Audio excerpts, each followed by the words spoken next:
Hey, what's going on, everyone? It's B. Avery here, and I want to thank you so much for tuning in to another episode of Just My Opinion. I really do appreciate it. And with this one right here, we are talking Lovecraft Country, Season 1, Episode 7, titled I Am. And who we're talking about, Miss Hippolyta. She has her own episode. This whole thing focused on her for the most part. And so I'm really interested in seeing what you guys think in the comment section, because y'all always leave great thoughts and theories, etc., etc. So just want to let you know, this is going to be a spoiler-filled recap like I do each episode. So if you haven't seen episode 7, I strongly suggest you subscribe to the channel first, click the watch later button, press pause, go watch the episode, come back, and then get all of this spoilery goodness, because I'm going to spoil it up, down, left, right, in and out, as if you've already seen it. You have been warned. And like I said, please subscribe to the channel, because I do these recaps, TV, I do movie reviews, I do a number of things. And also, if you like the video, give me that thumbs up, because it does help me out a lot. And stay to the very end, because I have some questions for you. So after we got a little bit of tick and Jaya from last week in South Korea, now we're focusing on Miss Hippolyta. She's back in the States, and it's going down. Now, of course, it was very unfortunate that George passed away in the second episode, where everything was just crazy. And Hippolyta received some information from Montrose and Lady and Tick, just saying, hey, he was shot by the sheriff. She's not buying it. She's like, that's crap. I miss my husband. Or what is going on? I want answers. And, I would have been satisfied if, they didn't focus on Hippolyta. Like when I saw them trying to close that part of the season, that part of the show, I was okay with it. But now that we have episode 7, and it's just showing her like, oh no, I want some answers. I'm like, you know what? That is a good way to stretch out the show and just expand on all the characters and not let it just focus on Tick and Atticus. No, Tick and Atticus, the same person. Tick and Letty, they're branching out to everywhere. I mean, we get Tick, Atticus, Montrose, we get a little bit of Ruby over here, and now we get a little bit of Hippolyta. And I like that. So I was really feeling this episode early on, thinking, okay, she is a discoverer.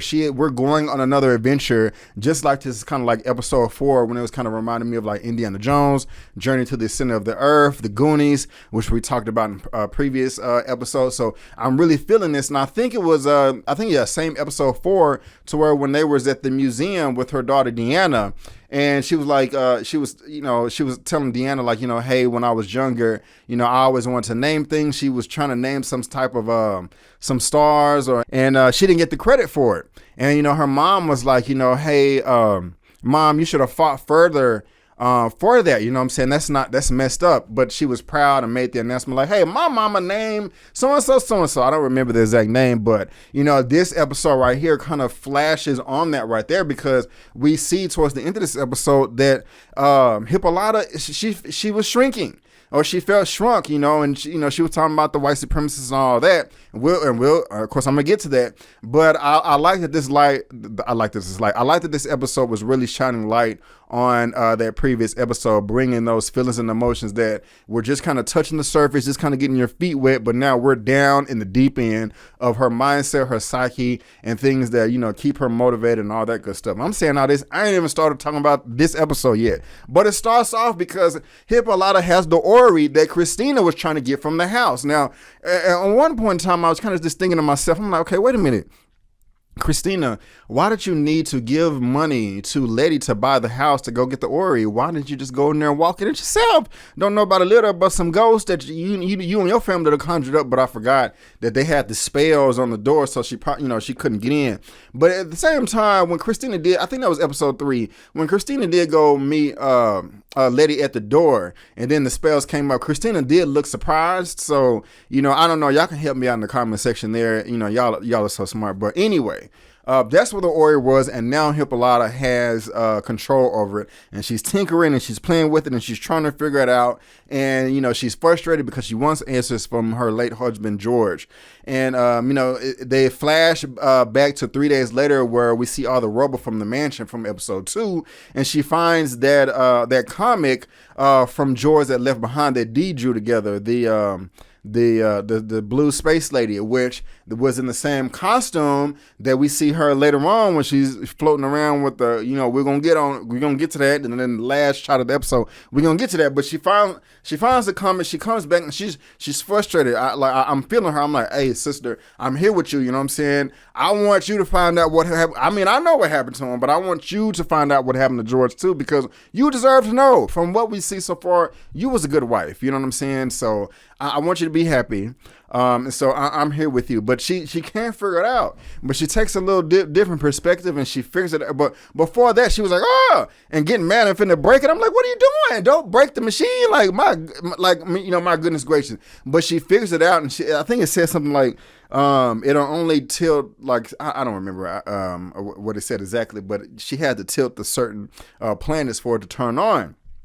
And then it opens up and it says, every beginning is in time and every limit of extension is space. And then, the key pops out, and then we get some GPS coordinates. And so I typed that in, and they give it to you anyway. But that is, when I typed it in, my GPS, it came up as Troy, Kansas or whatever. And so you're like, man, here we go on this adventure right here.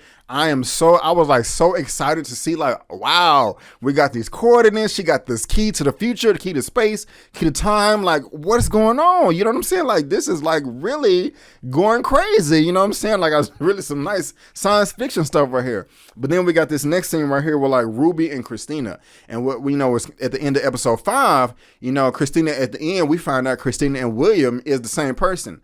And Ruby's like, what the hell is going on? Like, it would have been nice. And she kind of gave Christina like a 2 or 3 piece in the face real quick, because I'm just saying I would be doing it too if I have sex with the opposite sex and then it transforms. No. I would feel all types of violated and disgust just like she did. But they are really getting into all these magical powers right here, because we actually found out that William and Christina were actually like 2 people. And William actually died, and it's because Ruby's like, wait a minute. All the stuff you told me was a lie? She's like, no, it wasn't. I was telling you the truth. William really did die and was beefing with Lancaster and all that. And I was the daughter of my father from episode 2 that died, leader of the not the book of names. The book of names is the book, the Order of the Ancient Dawn. I can't believe I forgot that. And they just wouldn't accept women. So she said she recruited William and was like, okay, he's gonna learn this stuff and can teach it to me. But I kind of got to give it to Christina, because she's like, look, this is silly. Why am I limiting myself to trying to just prove to my father? No, I'm gonna learn these spells to do my own abracadabra stuff. I hate that I'm praising a white supremacist magician here, but she's really trying to get these. She was talking about, here's the potion right here. And I really do like the fact that, like, Ruby was like, look, she just put her foot down. She's like, look, man, moving forward, I want to know everything. Don't hold nothing back. This is crazy.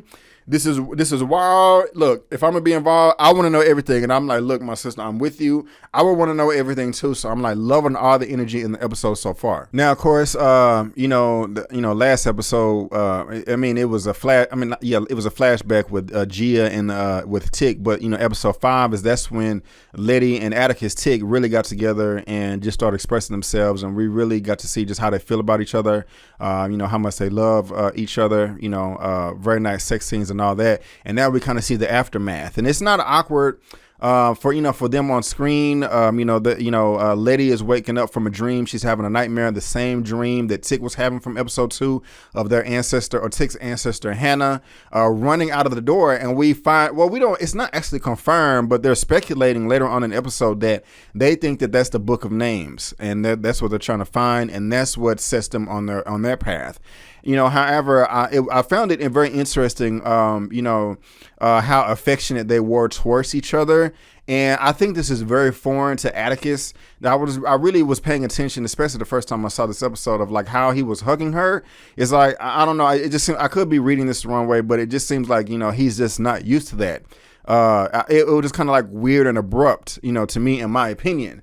But at the same time, at least he's expressing himself, because some people, you try to hug on them and stuff, other than, just some pounding session, they just kind of get like weirded out. But so, that's kind of interesting there. We kind of see that he had this violent background from the war. I mean, he beat his daddy's ass. And then, we saw the scenes from last episode. And, this is where we come up into where we see Sammy and Montrose, their relationship. relationship. You know, he let him spend the night. Sammy trying to make him some some bacon, pork, and grits, and Montrose not feeling the runny grits or whatever, and they started having a little fight or whatever. And to be honest with you, I don't really think that Montrose loves Sammy like that. I think this is just, I mean, he could, but I don't know, just the way they kind of communicate with each other, it just seems like this is just some outlet that I don't know.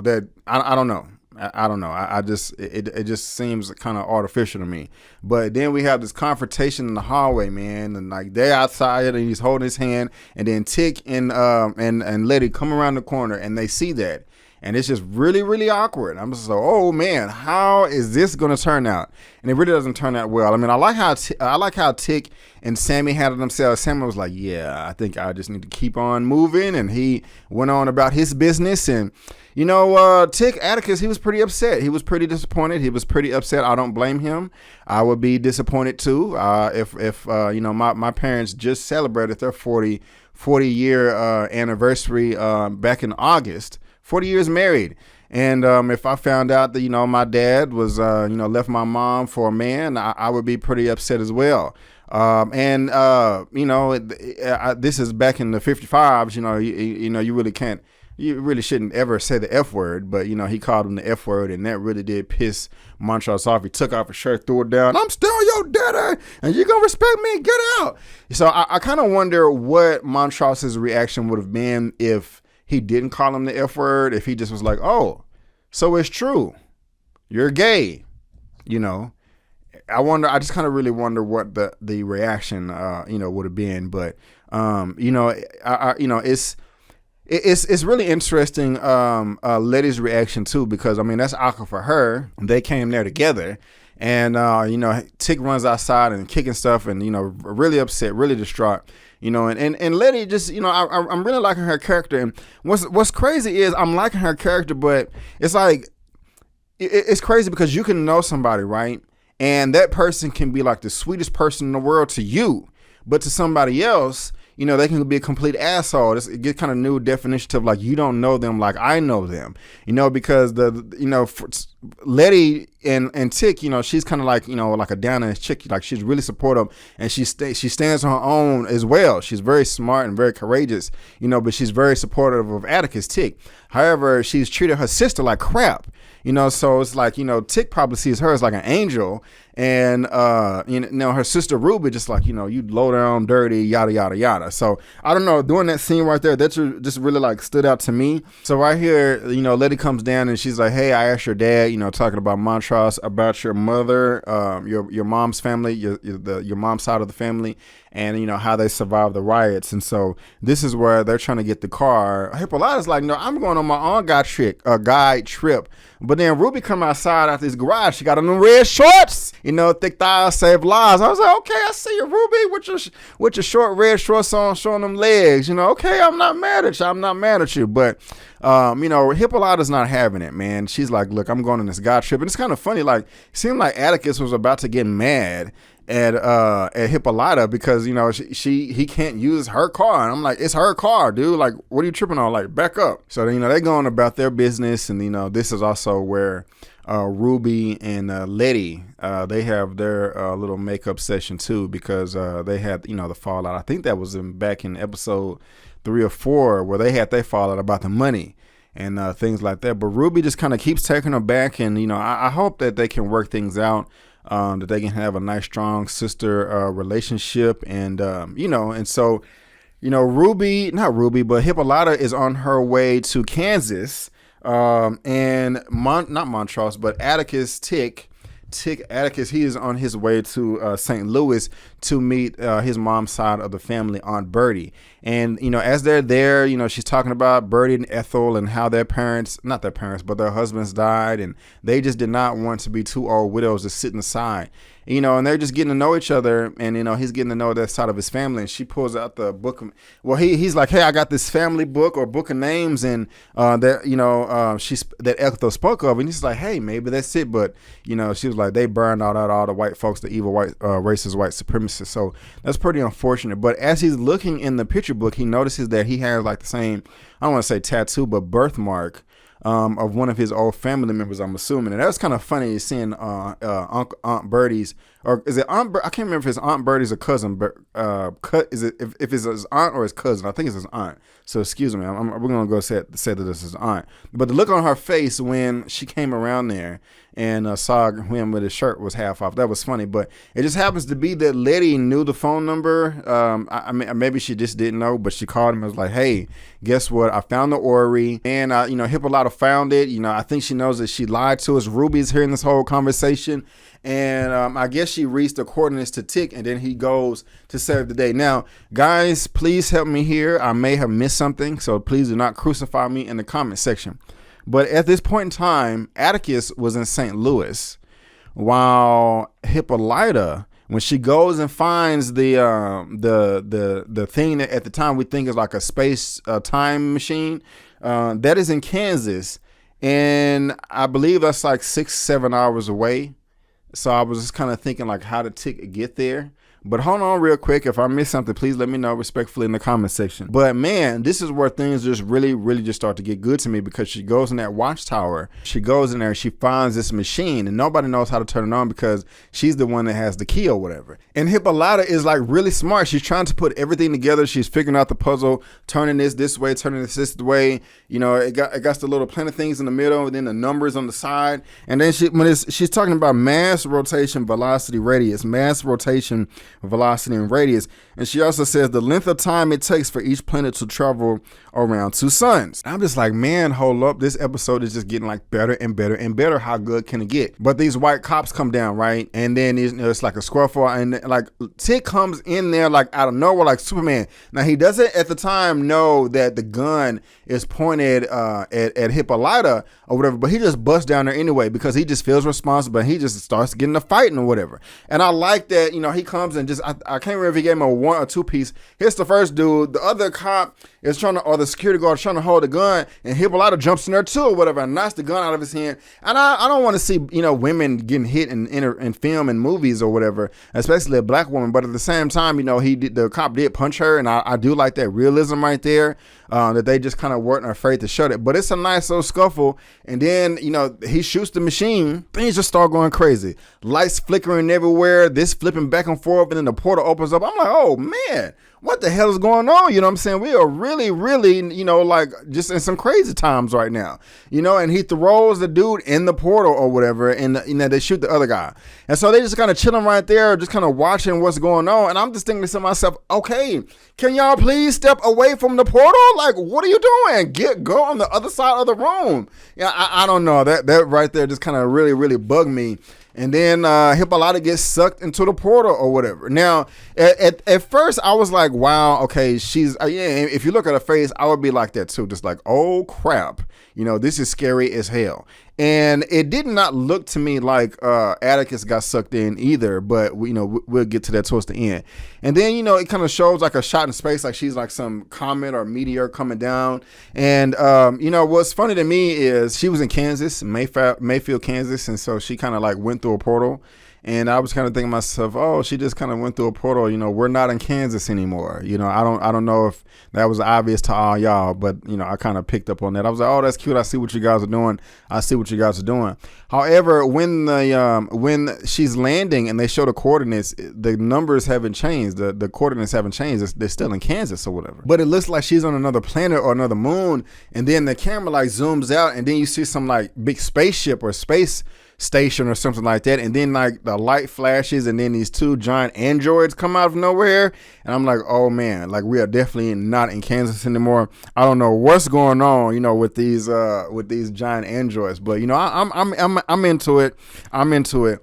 But here, she wakes up in this white room, and she's nude. Now I'll go ahead and be honest with you guys. I'm on the fence right here when it comes to the nudity, because I do like the fact that this episode did show women in all different shapes and sizes, and there was like no body shaming or like, okay, hey, if you want to be considered beautiful, you have to look like this.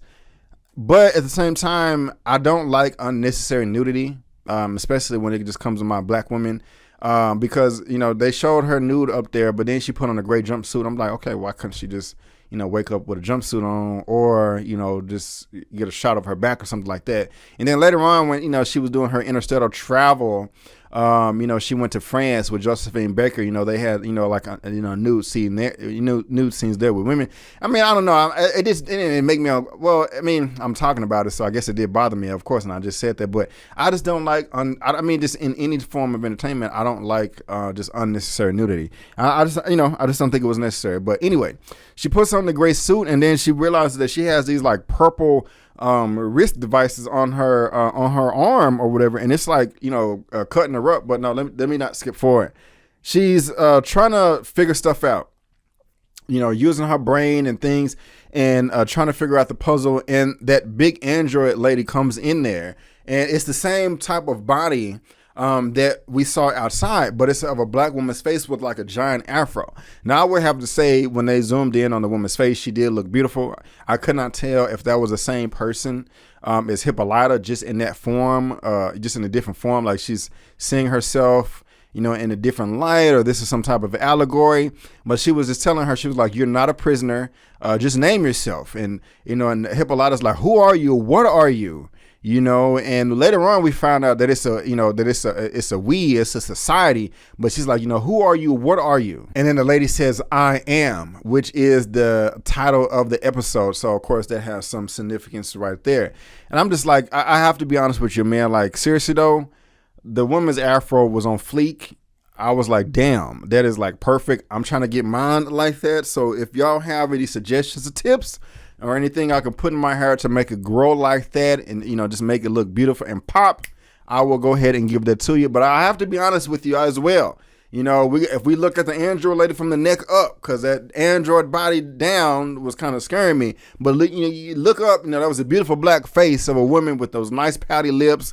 The makeup was popping, all that. The fro was all nice, like it had some soul glow in there. I was like, there you go right there. Fix the body, but we can do this and up. But I don't do android bodies, but I really was feeling that there. Now, and we also don't know how long she was in there, because Hippolyta's hair was kind of going wild. She's talking to herself like, all in the air. I didn't die. Is this a ship?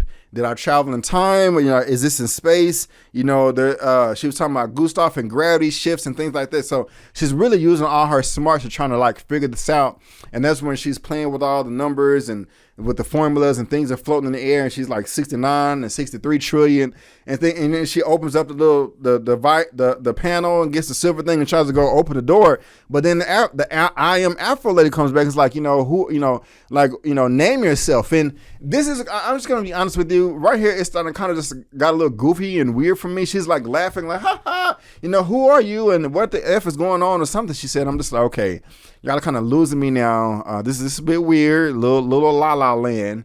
Everything was nice and tight before, but I just don't know what the hell is going on, and you're kind of losing me here, to be honest with you. And this is where she transitions over to France, and I was trying to, and I believe it was France, and I was trying to type in the coordinates in my map and on Google, but for some reason just wasn't working. But I do like the conversation that these two were having, Josephine Baker and Hippolyta. I like the montage of her just having a good time, being free, the dialogue that just every line of dialogue that was having between themselves. Josephine herself was like, not too many women here notice me when I'm like this, but you notice right away. She also said that she feels like a star in space. She's like, oh, a star, yeah, of course, she's like, no, anybody can be like a star here on Earth. I'm talking about like a star back in like deep space. It's big, it's magnificent, and it's already extinguished. And I really do like that line, and it stood out to me, because when we see stars, they're so far away that by the time the light gets here, even at the speed of light, this is stuff that we learned in elementary school, the star is already extinguished. But I still like that. It still stood out to me there. But I like that she's finding her freedom right now, just being able to do what she wants. It's kind of, hey, she has to go through some type of interstellar travel to do that. But hey, however you can find your freedom, find it, I support you. But it was something interesting she said. She was like, I realized that this world just wanted, or the white man just wanted me to be this black Negro woman, I think is what she said, that they want, and just kind of fit me into this box right here. And it was like they felt like I was lynched, but without the rope. And I was like, damn, that's pretty deep right there. She was like, what did she say? I hate them. Like she felt that she was robbed, and she also said she hated herself, for that. And I was like, damn, like they're really hitting on some interesting themes right here. And that's kind of just where, Josephine was like, hey, name yourself. And she was like, I'm Hippolyta, Hippolyta, Hippolyta. And then she transforms over to Africa. Well, I'm assuming this is Africa. And I'm going to be honest with you guys. Don't crucify me in the comment section. But at first, when I put in the coordinates, I did it wrong. And it was like, this is in the Indian Ocean. I was like, okay, clearly they're not in the Indian Ocean. Then I thought I did it right. And then they said that it was in Germany. So I could be wrong, but I'm thinking that, there was in Africa some wonderful African tribe, of nice. I think all of them was dark skinned too, and it was really nice and fierce. And I do like that Hippolyta was kind of getting beat up a little bit, but it was for a reason. And like the acting on her face as well. If you go back and watch the episode, the first time she attacked, and she realized everything was blocked and she was finna get that back fist in the face, like the fear, I was like, oh damn, you know what I'm saying? I was like, yeah, I know that's about to hurt. But, after each hit, she was getting a lesson. And one thing that really stood out to me was when she was in France and when she's in, I guess we'll call it Africa, or I don't know, where black people at, out in the desert on the sun somewhere. Hippolyta found her freedom and her femininity in France.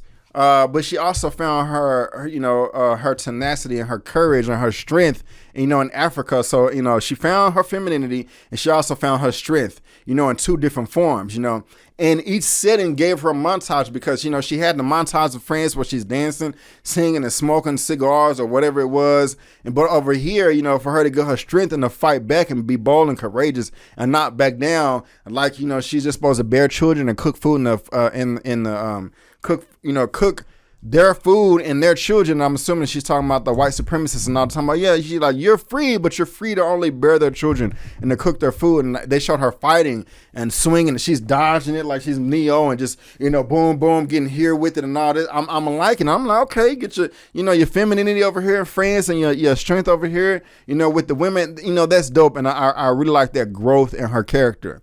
Was the interstellar travel absolutely necessary to do that? That's the kind of weird part for me. And this is kind of where the episode where I'm just kind of, okay, like y'all are really reaching. But at the same time, it was still dope too. So I'm just kind of back and forth with it. But that fight scene that they had right after where I'm assuming these are white supremacist colonizers. So if you just want to have a black women beating up a bunch of white supremacist colonizers, hey, I can see that all day. I could put that on repeat. And it was quite bloody too, or whatever. And I like that. And there was some lines of dialogue that she said, like, rage is, we don't like it when they say rage is not ladylike. Hate for our enemy is not godlike. We should be free to hate, free to kill, and free to destruct. If it's necessary, if she's talking about evil. And so, I'm liking it. I'm glad that she found her power. And I'm just kind of saying to myself, okay, like, is this really real? Because y'all were just fighting, but now they've attacked you, but you're not fighting back. The camera is zoomed in on your bloody eyes while there's a battle going around you. So I'm just kind of like, okay, like, what's going on here? But guess what? The next scene right here, George is back. Courtney B. Vance, yes. George, I was so happy. I was like, yes, he's back. I really like this character, and I really do like him as an actor. And, I like the little confrontation that I had right here.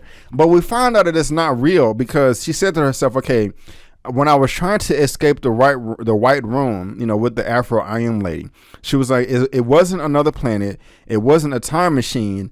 It was many worlds. And she was like, when I was reading up on the equations in the many worlds theory.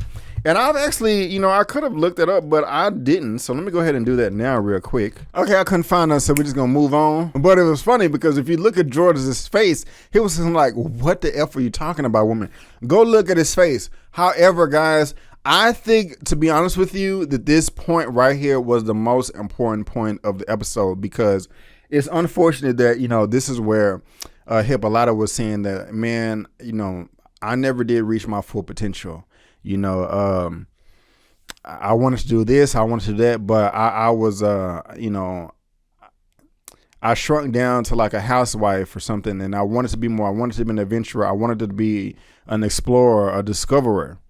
And the look that George had on his face was a look of just confusion and disgust, and just like, woman, what the hell are you talking about? But as men, we can't do that. We have to listen to our women. We can't just write it off like, man, you on that bullshit. Which some dudes do, not all of them, but y'all know what I'm talking about, okay? Give me a thumbs up if you've ever experienced that or heard it from a male, or shoot me a comment or something like that. We can't do that. You have now look, women, you do have to speak up now too but and George just said in the episode, now why don't you tell me this? And then she was like, well, I tried to. And so I'm not picking sides here, because sometimes women do try to communicate and men don't listen, but at the same time, sometimes women don't communicate and they think that they communicating or whatever. They'll just sit there and just look sad and just, you should know me and be able to read my mind. I know all women don't do that, but some of you women do. So, women try to communicate as best you can, and men, you try to listen as well, because I've experienced it both sides. I've experienced women I've dated, they don't want to communicate nothing at all. But then I've dated women to where they communicate everything. They will let me know. And I love that. Brandon, you need to step it up here and here. Okay, sir. Yeah, okay. I will. No, and I'm not trying to be funny either. I'm making no jokes. And, I'm not going to get personal or whatever. I know my mom, our communication is like, it's like good and bad. Like if I ask her something, she will tell me the truth. And I had to learn that the hard way when I was a little boy. And I asked her something, and she gave me an answer that I wasn't ready for. She was like, well, you shouldn't have asked me. I'd rather tell you the truth than lie to you. And I have to respect that. So I know that. But anyway, I don't want to get too off track. But seriously though, I'm not trying to be funny though. But this is very important though. Like we cannot have that bucking eyes that George was like, woman, what are you talking about? You really have to listen to your woman. But I do like the fact that he did apologize to her and, consoled her and just was there for her the best that he could be. And even himself, when she was explaining herself, she was like, okay, is this real? I mean, am I really here right now? And I don't know. I mean, it's crazy, because she was saying herself that we're not on another planet. It wasn't a time machine. Many worlds equates as many worlds theory. And then the first time that they showed her going through the portal, the coordinates were still in Kansas. So, I don't know. And it was really, he was like, after all your adventures and you found yourself and you named yourself, you still named yourself my wife. And, that's, and I'm going back now, but that's when they had the revelation of her feelings. But, I guess they make up, they didn't have a fallout. I mean, he died, but the next thing, they're going through interstellar travel and they're going to these planets, and they have on the spacesuits that I was talking about earlier that was in Deanna's comic book or whatever. And I thought it was cute and weird at the same time. And then the next scene is like, okay, we see the Afro I Am lady, and we find out that it's like a society of people. Like, now that you've named yourself, we can fully integrate you into our society. And I'm like, okay, I mean, it's cool to look at, but I'm really like, okay, where is Waldo here? What is going on? Like, this is nuts. Okay. Like, I'm glad that you're finding I'm glad that she's finding herself and naming herself, and that's cool and that's necessary. But I'm like, do we have to go down this route to do all this? I mean, does it even mean anything? Like, is all this interstellar travel going to just come up later on in the season, or is it just random and pointless? Just for no, I don't know. So, I mean, we're just going to have to see. But the I Am Afro Android lady, that's like a black goddess in space heaven, and she looked good up there too with everything floating around. She was like, the devices on your arms are no longer necessary. And Hippolyta was like, okay, is it a permanent? And she's like, do I take red pill or blue pill? And she was like, you can go back if you want to. We can send you to your Earth. She's like, Deanna needs me. I have to go back or whatever. She's like, I'm Hippolyta. And then she gets transferred back, or at least we think she gets transferred back. And I want to press a pause real quick. If you also go back, this is where we see Tick and, not Tick, but George and Hippolyta when they're going through space. I forgot the woman's name.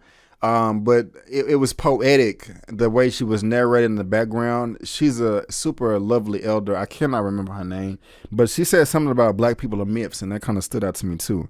But going back forward, as we see Hippolyta, which I was assuming getting transferred back to Earth, we see that Tick actually got sucked into the portal as well, and he's being he gets transformed back into the lighthouse or the watchtower, or not the telescope room. I forgot what it's called. And he's like trying to beat on the machine. I'm like, bro, don't break it. Oh, girl, then came back. Leave it on so she can come back. But I think he hears some like commotion. He turns it off, gets the key, runs out of there.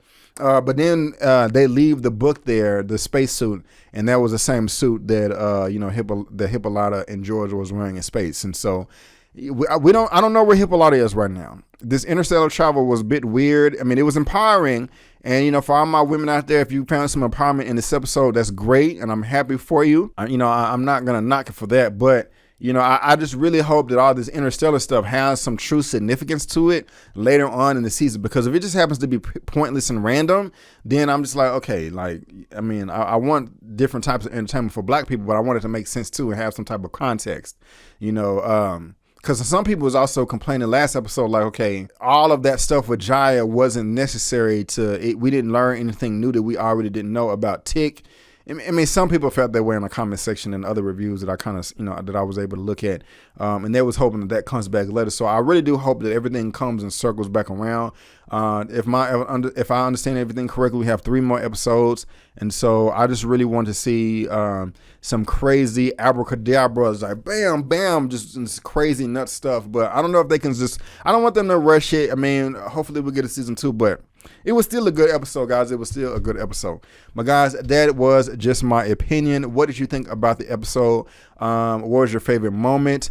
Did you like the whole thing? Did you hate it? Is there any particular scene that you just despise, but you liked everything else?